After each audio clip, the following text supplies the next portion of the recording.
Most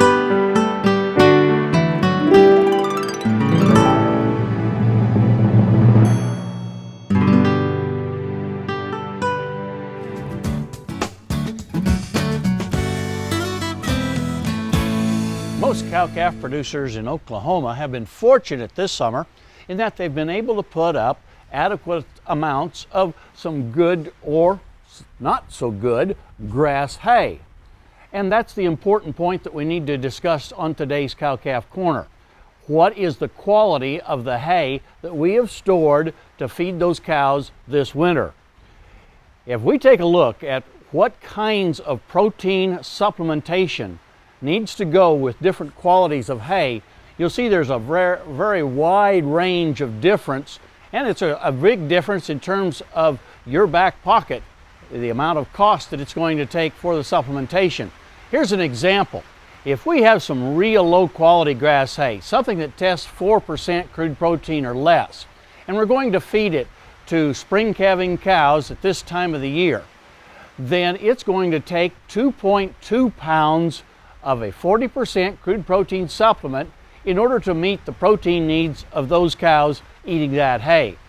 If they're getting some moderate quality hay, 6% crude protein, then it only takes half as much supplement in order to meet the protein needs of those cows.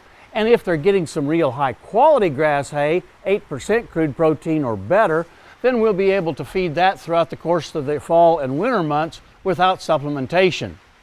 Now let's take a look at what happens next spring after those cows calve.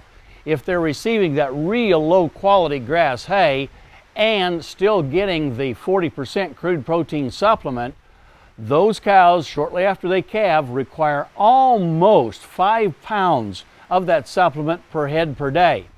The moderate quality hay only requires about 3.3 pounds of the 40% crude protein supplement per head per day, whereas in the case of the real high quality hay, again, we can cut that almost in half down to 1.5 pounds for those cows to meet their protein requirements. I need to point out that what we're talking about is meeting the protein needs of these cows, not necessarily the energy needs.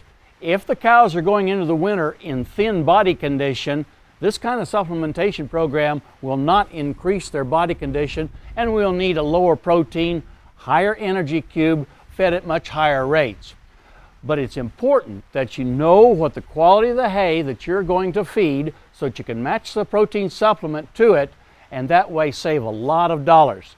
And if you want to learn more about how to test this hay for the protein content, go to the SunUp website.